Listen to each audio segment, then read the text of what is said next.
اونٹ تھا تو کچھ لوگ بھاگ رہے تھے، منتشر ہو رہے تھے، تو اللہ کے حبیب آئے تو لوگوں کو دیکھا ادھر بھاگ رہے ہیں ادھر بھاگ رہے ہیں، تو اللہ کے حبیب نے پوچھا کیا وجہ ہے، کیوں بھاگ رہے ہیں؟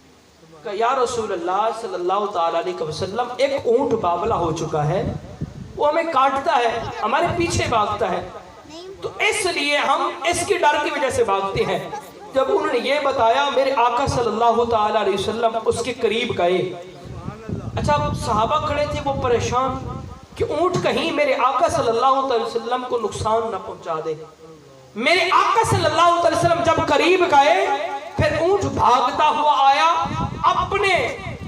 اپنا سر حضور علیہ السلام کے قدم مبارک پر رکھ شکایت کی۔ حضور علیہ السلام کی بارگاہ میں نے شکایت کی، عرض کی اے اللہ کے نبی میں صبح کو ان کو اٹھانے جاتا ہوں نماز کے لیے، یہ نماز کے لیے نہیں کھڑے ہوتے، میں جا کے ان کے قدموں کو جھنجھوڑتا ہوں، یہ سمجھتے ہیں شاید کہ میں باولا ہو چکا ہوں، اے اللہ کے نبی یہ نماز نہیں پڑھتے، اے اللہ کے نبی یہ اذان پر جواب نہیں دیتے، اے اللہ کے نبی میں ان کو جگانے کے لیے جاتا ہوں، لیکن یہ سمجھتے ہیں کہ باولا ہو چکا ہے۔ جب اللہ کے نبی علیہ السلام نے اس جانور کی بات سنی نا تو پھر اللہ کے نبی علیہ السلام نے مخاطب ہو کر کہا اے لوگوں تم جانتے ہو یہ جانور کیا کہہ رہا تھا، تم جانتے ہو کیا کہہ رہا تھا، تمہاری شکایت لگا رہا تھا، تم نماز نہیں پڑھتے، یہ تو تمہیں جگانے کے لیے آتا ہے۔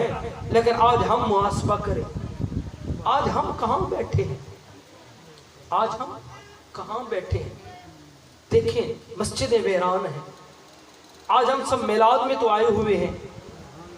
میں نے صبح ایک جملہ دیا تھا، خدا کی عزت کی قسم اگر آپ کے سینے کے اندر دل ہے تو یہ جملہ آپ کے لیے کافی ہے۔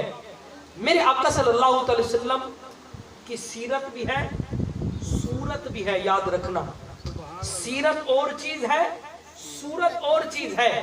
سیرت کیا ہے؟ سیرت اپنانے کو کہتے ہیں، صورت منانے کو کہتے ہیں۔ سیرت کیا ہے؟ میرے آقا نے کیا کیا، میرے آقا پانی کیسے پیتے تھے، میرے آقا نماز میں کیسے جایا کرتے تھے، میرے آقا چلا کیسے کرتے تھے، میرے آقا بیٹھا کیسے کرتے تھے، میرے آقا کا رہن سہن کیسے تھا، میرے آقا کی گفتگو کیسے تھی، میرے آقا کی اللہ کے احکام کے اندر عمل کرنا کتنا تھا، میرے آقا صلی اللہ تعالی وسلم صحابہ کے ساتھ کیسے بیٹھتے تھے، صلہ رحمی کیسے کرتے تھے، محبت کیسے بانٹتے تھے، جانوروں کے ساتھ کیسے پیار تھا، بچوں کے ساتھ کیسے پیار تھا، عورتوں کے ساتھ کیسے پیار تھا، میرے آقا صلی اللہ تعالی وسلم کیسے بولتے تھے۔ آج ہم کہاں ہیں؟ ہم میلاد میں تو آئے ہوئے ہیں، میلاد میں تو بیٹھے ہیں، لیکن رب کعبہ کی قسم ہم وہ والی بات بھول چکے ہیں جو میرے آقا صلی اللہ علیہ وسلم چاہے میدان میں جہاد میں ہوں، چاہے وہ سفر میں ہوں، چاہے وہ حضر میں ہوں، چاہے وہ کسی میدان کے اندر ہوں، چاہے وہ جنگ کے اندر ہوں، میرے آقا صلی اللہ علیہ وسلم نے کبھی نماز قضا نہیں کی۔ اے امتی تو تو بتانا، ہم میلاد تو پڑھنے آئے ہوئے ہیں، بتاؤ تو صحیح میرے آقا نے کبھی نماز قضا نہیں کی؟ اے امتی ہمیں شرم نہیں آتی؟ اگر کل قیامت کے دن اللہ کے حبیب نے پوچھ لیا اے میرے امتی میرا نام تو گج بج کے لیتا تھا، میرے میلاد میں تو آتا تھا، بتا نماز کیوں نہیں پڑھتا تھا، بتا نماز کیوں نہیں پڑھتا تھا؟ کہ نماز کے اندر سستی کیا اتنی معافی ہے، رعایت ہے؟ اگر میں بیان کروں خدا کی قسم دل خون کے آنسو ہوتا ہے۔ علماء فرماتے ہیں بے نمازی کو قرضہ بھی نہ دو، علماء فرماتے ہیں بے نمازی کے ساتھ بیٹھ کے کھانا بھی نہ کھاؤ۔ ایک حدیث پاک کے اندر آتا ہے تو بے نمازی گزرا گھر سے گزرا، بے برکتی ہو گئی، گھر سے برکت اٹھ گئی۔ تو پھر کیا ہوا؟ حضور کی بارگاہ میں حاضر ہوا، یا رسول اللہ صلی اللہ تعالی علیہ وسلم رزق پورا نہیں ہوتا۔ حضور نے فرمایا جا گھر کی دیوار اونچی کرا۔ وہ آیا دیوار اونچی کرائی، پھر حضور علیہ السلام کی بارگاہ میں کئی دن کے بعد حاضر ہوا، یا رسول اللہ اب اچھا خاصا رزق ہے۔ میرے آقا نے پتہ کیا فرمایا؟ میرے آقا نے فرمایا تیرے گھر سے ایک بے نمازی گزرا تھا، اس کا سایہ تیرے گھر میں پڑا تھا، جس کی وجہ سے تیرے رزق کے اندر برکت اٹھ گئی تھی. میں آپ کو بتانا چاہتا ہوں سایہ پڑنے سے گھر سے برکت اٹھ جاتی ہے, اور جس گھر میں سارے بے نمازی ہوں اس گھر کا کیا کریں, اس گھر کے بارے میں کیا روئیں؟ کیا ہم اتنے لوارث ہو چکے ہیں؟ حالانکہ حدیث پاک کے اندر آتا ہے نماز مومن اور کافر کے درمیان فرق کرتی ہے. بتاؤ تو صحیح اے مسلمانوں, اگر نماز نہیں پڑھنے آتے, یا یہ بتا دو کہ تم کافر ہو, یا یہ بتا دو مومن ہو, تو پھر شرم سے کیوں نہیں آتے؟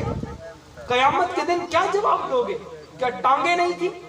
اللہ کے نبی علیہ السلام کی بارگاہ میں ایک نبی نہ صحابی حاضر ہوا, عرض کرتے ہیں اللہ کے نبی, نبی نہ ہوں آنکھوں سے کوئی لے آنے والا نہیں ہوتا مسجد میں, اگر رخصت ہو تو گھر نماز پڑھ لو.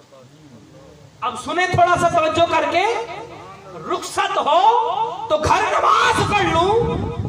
اللہ کے نبی علیہ السلام نے فرمایا جا تجھے رخصت ہے, بس تھوڑا سا ایک قدم چلا. حضور نے پھر دوبارہ فرمایا تیرے کانوں کے اندر اذان کی آواز آتی ہے؟ یا رسول اللہ سنتا ہوں اذان کی آواز. حضور نے فرمایا تجھ پر واجب ہے گھر اور مسجد کے ساتھ ایک رسی باندھ دے, اس رسی کے آسرے مسجد میں آ کر نماز پڑھا. اچھا بتائیں, کیا آپ کے پاس آنکھیں نہیں, کیا آپ کے پاس پاؤں نہیں ہے؟ یار شرم نہیں آتی؟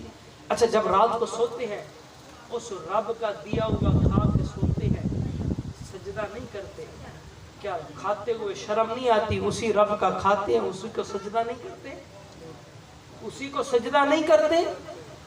لیکن خدا را ایک سیرت ہوتی ہے, اپنانا ہوتا ہے, ایک صورت ہوتی ہے, اس کو منانا ہوتا ہے. اور اپنانا کیا ہے کہ حضور کیسے اٹھتے تھے یہ سیرت ہے, حضور کیسے چلتے تھے یہ سیرت ہے, حضور علیہ السلام کیسے گفتگو کرتے تھے یہ سیرت ہے. اب صورت کیا ہے؟ صورت ہے مکھ چاندر بدر شاشانی ہے, متھے چمکتی لاٹ نورانی ہے, کالی زلف تے آنکھ مستانی ہے, مخمور رکھیاں ہیں مت بریاں. حضور کا حسن کیسا تھا, حضور کی زلف کیسی تھی, حضور کا سینہ مبارک کیسا تھا. حضور علیہ السلام کو جب عرب والے دیکھتے تھے پھر گردنیں کٹی جاتی تھی, پتہ نہ چلتا تھا, پھر ایک ہی ورد ہوتا تھا آقا کروں تیرے نام پہ جان فدا, نہ بس ایک جان دو جہاں فدا, تو جہاں سے بھی نہیں جی بھرا, کروں کیا کروڑوں جہاں نہیں.